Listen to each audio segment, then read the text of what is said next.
Good evening and welcome. I want to thank you all for joining me this evening and my special guest, Mr. Kevin Fisher, as we were able to talk tonight on a very important topic: how the media affects those that are stigmatized with any mental health condition. I'm so grateful to have had my guests come and join me this evening. And the podcast episode tonight was my first episode back to the podcast space after being away for roughly 2 months. I was on a sabbatical whereby I was able to actually get some rest first and foremost. And I was able to re energize myself.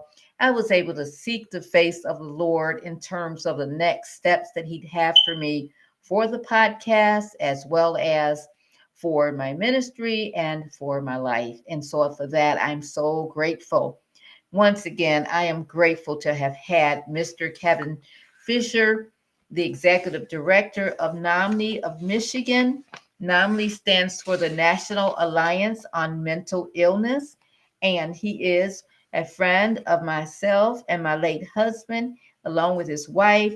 We have participated in several of the NOMNI 5K walks in the Grand Rapids, Michigan area for roughly 5 years with that organization and have advocated with him on the important topics of mental illness and the stigma, whereby we were attempting to eradicate the stigma. So once again, I'm so grateful that he had come on and he said yes to being my first guest back on the podcast after my 2 month of sabbatical.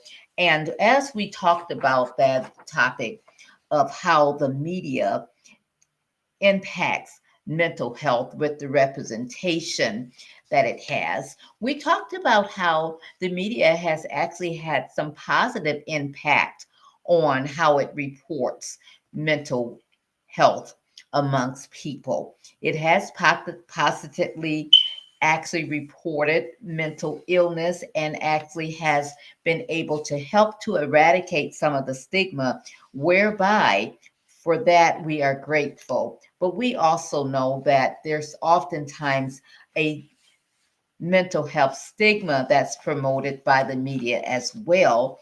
And it actually is one that sometimes causes people to be fearful of those that might have mental illness. However, we're thankful for, once again, the positive portrayal. And I am so thankful that Mr. Fisher brought out in his conversation this evening that there are less than 4% of people with mental illness that are responsible for committing crimes out in our communities. And sometimes we get that twisted. We think, well, those people that have mental illness are committing all these crimes, but oftentimes we have proven data that shows there's only 4% of people that have mental illness are out committing those crimes. And so we're thankful that we were able to have this sensitive conversation this evening centered around mental health wellness. Now, I want you all to be aware that if you or your loved ones are struggling with any mental health condition, there is help available. There is the National Alliance on Mental Illness helpline. It's available Monday through Friday, 10 a.m. to 10 p.m. Eastern Standard Time. There's the phone number of 800-950-6264 or text helpline to 62640 or dial so that you can chat online with someone, or you can call the National Crisis Line of 988, available 24 hours a day, 7 days per week. Also here in Raleigh, North Carolina, and in the Triangle area, we have Wake Med Brook Crisis Center at 984-974-4830. Also, we have here in the Raleigh area of North Carolina and the Triangle, the Alliance on Mental Health, which is 1-800-510-9132. You can reach out to them as well here in the Raleigh or the Triangle area.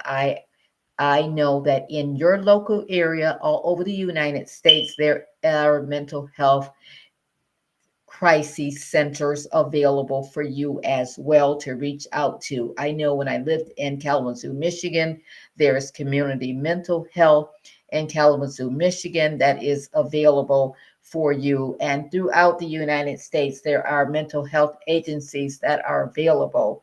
And remember to call that number of 988 as well as a national crisis mental health line. And if you are in immediate emergency, reach out and call 911. So once again, we're back from sabbatical, and I am so excited to be back in this space again with you. So go out there and watch tonight's episode on my YouTube channel, the Lotus Flower YouTube channel, and be sure to listen to the podcast on wherever you find your audio platform podcast. I want to let you know that tonight I'm wearing some of the new materials and that we were able to create for the podcast. And as we go out in our community doing what we call pop up shops, as well as we were able to create these materials so that we'll be able to continue to bring this type of content to you. You know, it does take funds to be able to support any type of endeavor. And so I am wearing tonight my newly created Lotus Flower Podcast t-shirt. As you can see, the logo is here on the t-shirt. I am also wearing my Lotus Flower hat with the podcast logo here on the cap. And I also have mugs available with the Lotus Flower Podcast logo on the mug. And it says, "The flower that blooms in adversity is the greatest of them all." It has a heart on the side as well as a pink insert. I also have another mug that's available. You know, maybe a man wouldn't want to purchase this mug that has the pink handle. So we have a plain mug that is white. So it's a white inside, and outside it has the logo of the Lotus Flower Podcast on that, available for purchase as well. And we also have t-shirts that are for males that you can purchase with that Lotus Flower Podcast logo on that t-shirt as well for you. And it comes in all different types of sizes for you, available on the Emerging Hope Ministry website, as well as on my YouTube channel and on my Amazon channel, as well as on the podcast itself. So be sure to support these endeavors by purchasing these materials.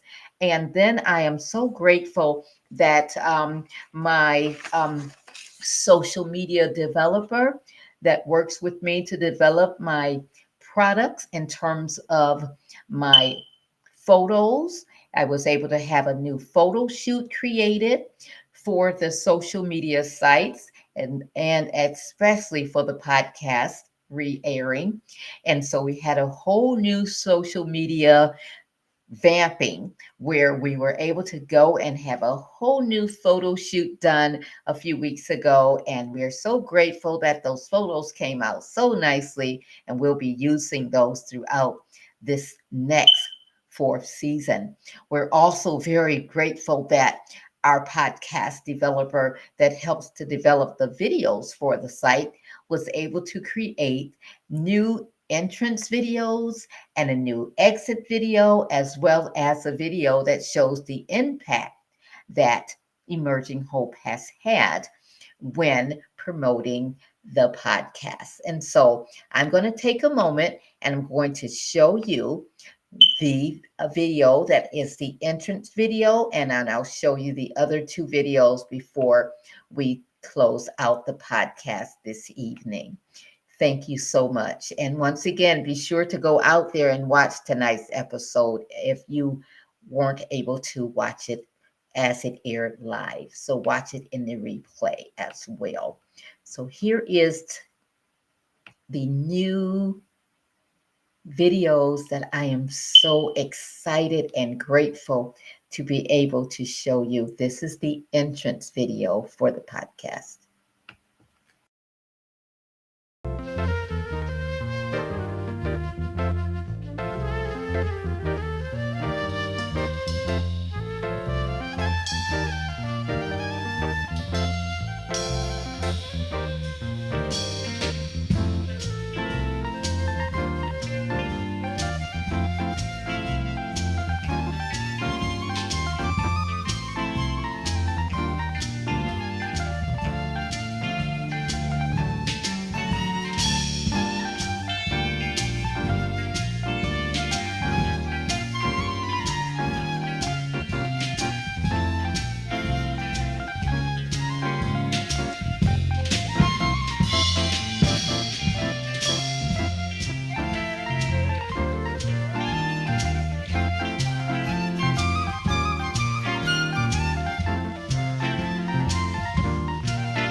Thank you so much for joining me and for watching and for streaming live this evening for our first episode of season number 4. We'll look forward to having you back with us next Thursday evening at 7 p.m. Eastern Standard Time. Thank you so much and I'll tell you, technology is so sensitive. You have these new videos that were created for us by our video person. And I am so grateful to be able to show you these videos. And with technology these days, it's just so sensitive. I'll tell you, this evening, every button I touch, it's just so sensitive. It just leads right into another button without me even having to touch it. And so I'm going to be very careful this time because I will really want you all to enjoy the podcast content and to be able to know that it is the flower that blooms in adversity that is the greatest of them all, as you can see on the logo behind me on the wall with the pink flower. And so, again, thank you all for joining me this evening, and we will see you again next week, 7 p.m. Eastern Standard Time, streaming live right here on the Lotus Flower Podcast. And so, good night for now.